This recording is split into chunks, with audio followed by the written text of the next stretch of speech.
الحمد لله رب العالمين وبه نستعين والصلاة والسلام على سيد المرسلين وعلى آله وصحبه أجمعين أما بعد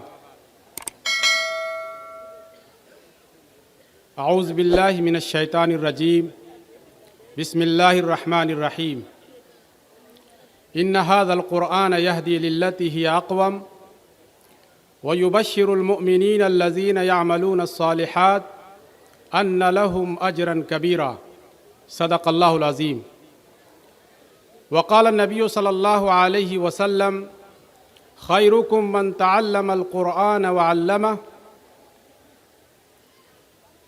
صدر اجلاس اور اسٹیج پر بیٹھے ہوئے علماء کرام، محترم سامعین، پردہ نشین خواتین اور طلبہ عزیز، اللہ تبارک و تعالیٰ نے اس آیت کریمہ میں ارشاد فرمایا ہے، جس کی میں نے تلاوت کی ہے، کہ بے شک یہ قرآن کریم اس بات کی طرف رہنمائی کرتی ہے جو بالکل صحیح اور درست ہے، اور اہل ایمان کو خوشخبری دیتی ہے جو نیک عمل کرتے ہیں، اس طور سے کہ ان کے لیے بڑا اجر ہے۔ اللہ کے رسول صلی اللہ علیہ وسلم نے ارشاد فرمایا کہ تم میں سب سے بہترین شخص وہ ہے جو قرآن کریم کی تعلیم حاصل کرے اور قرآن کریم کی تعلیم دے۔ محترم حضرات، اللہ تبارک و تعالیٰ نے آسمانوں کو پیدا کیا، زمین کو پیدا کیا، پوری کائنات کو بنایا اور سجایا، اور انسانوں کو پیدا کیا۔ انسانوں کو پیدا کرنے کے بعد ان کی رہنمائی کے لیے، ان کو صحیح راہ دکھانے کے لیے ہر زمانے میں، ہر دور میں نبی کو بھیجا تاکہ وہ ان کی رہنمائی کریں، ان کو صحیح راہ بتائیں۔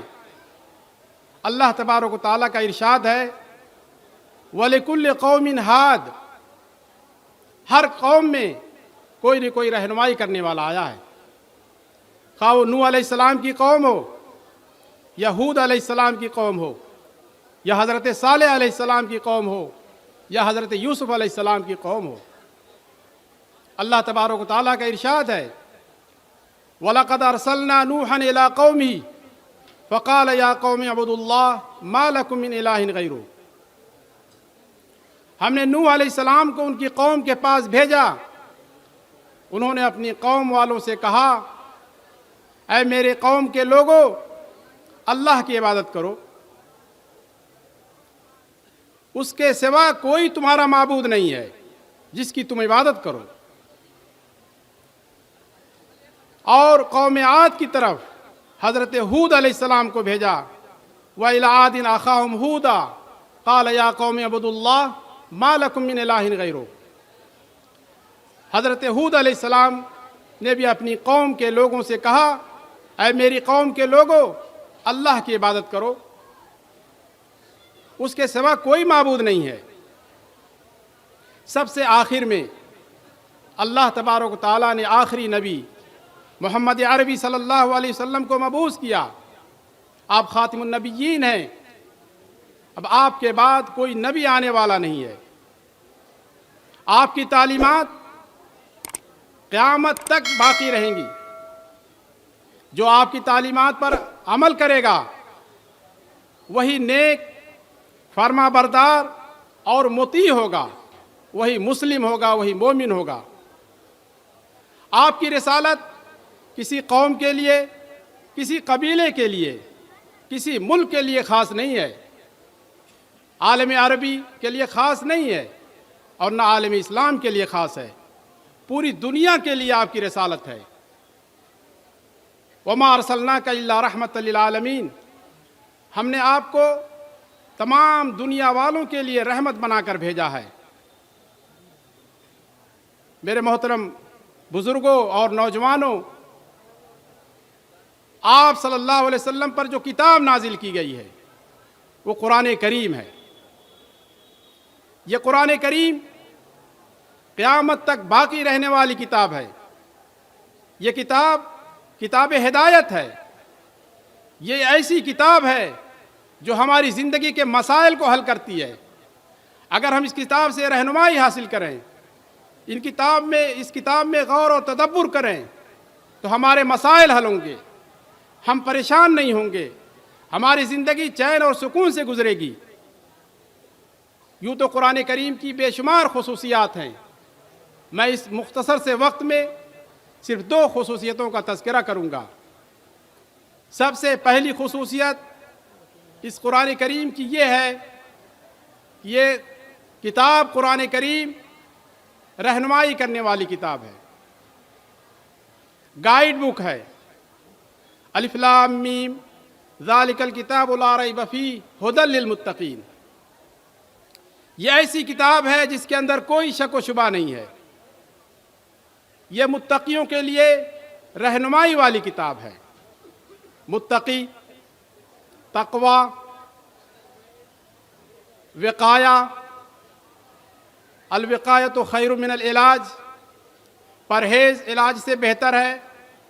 میں عربی زبان کے طالب علم ہونے کے ناطے میں یہ بتانا چاہتا ہوں کہ تقوی کیا ہے. تقوی پرہیزگاری کا نام ہے، تقوی بچنے کا نام ہے، احتیاط کا نام ہے. آپ جس جگہ بھی رہتے ہوں، جس معاشرے میں رہتے ہوں، آپ جس شعبے سے متعلق ہوں، آپ کی زندگی بڑی محتاط ہونی چاہیے. آپ احتیاط سے زندگی بسر کریں. کبھی آپ کسی ایسے علاقے سے گزرتے ہوں گے جہاں نالیاں ہوں گی، گندا پانی ہوگا، اس راستے سے بدبو آ رہی ہوگی. آپ خاموشی سے ناک کو ڈھانک کر گزر جاتے ہوں گے. میرے محترم دوستوں اور بزرگوں، آج تقریروں میں اس بات کو برملا یہ کہا جاتا ہے کہ آج مسلم معاشرہ، آج مسلم سماج بگڑا ہوا ہے. سماج کے اندر بے شمار برائیاں ہیں. عالم عرب کا سماج ہو چاہے عالم اسلام کا سماج ہو، میں ان برائیوں کا تذکرہ نہیں کروں گا. آپ ان برائیوں سے اچھی طرح واقف ہوں. اب ان برائیوں کے درمیان ہماری کیا ذمہ داری بنتی ہے؟ ہم اس سماج میں زندگی بسر کر رہے ہیں تو اس سماج میں ہمارا کردار کیا ہونا چاہیے؟ ہم کون سا رول پلے کر سکتے ہیں؟ یہ ہماری کیا ذمہ داری بنتی ہے؟ ہماری ذمہ داری بنتی ہے کہ ہم اس سماج کی اصلاح کریں، ہم اس سماج کی خرابیوں کو بتائیں اور اس سماج کی خرابیوں کو کیسے دور کریں اس کی طرف ہم رہنمائی کریں. کیونکہ اب کوئی نبی آنے والا نہیں. یہ علماء کرام وہ تدبیریں بتائیں گے، اس کے لیے سد باب بتائیں گے کہ اس بیماری کو، اس برائی کو سماج سے کیسے اکھاڑ پھینکا جائے. اس کے لیے آپ کوشش کریں. صرف برائیوں کے تذکرے سے بات بننے والی نہیں ہے. بے شمار برائیاں ہیں. آج ہمارا نوجوان طبقہ موبائل کی لت میں ملوث ہے. ہم نے دن کو رات اور رات کو دن بنا لیا ہے. ہم رات میں جاگتے ہیں، دن میں سوتے ہیں. یہ قدرت کا جو نظام ہے اس نظام کی ہم خلاف ورزی کر رہے ہیں. ہمیں سکون نہیں ہے، ہمیں اطمینان کی کیفیت نہیں حاصل ہے، کیونکہ ہم نظام کی خلاف ورزی کر رہے ہیں. قدرت نے جو نظام بنایا ہے، رات سونے کے لیے ہے اور دن کام کے لیے ہے، ہم اس کا الٹا کر رہے ہیں. تو ہماری زندگی میں کہاں سے سکون اور چین آئے گا؟ یہ ہے قرآن کریم کی پہلی خصوصیت. جو تقوی و پرہیزگاری کی زندگی اختیار کرتے ہیں، جو احتیاط کی زندگی اختیار کرتے ہیں، جن کے اندر جذبہ ہے کہ اس قرآن سے استفادہ کریں، اس کی تعلیمات پر عمل کریں، یہ کتاب ان کے لیے رہنمائی فراہم کرتی ہے. ایک مشہور معالج اور ڈاکٹر اگر بیماری کا نسخہ تجویز کرتا ہے، آپ اس نسخے کو اپنے گھر پہ رکھے رہیں، اس کے مطابق آپ دوا نہ کھائیں، اور جو اس نے احتیاط بتائی ہے اس احتیاط پر عمل پیرا نہ ہو، تو آپ کی زندگی سے بیماری کا ازالہ نہیں ہوگا. بیماری بڑھے گی.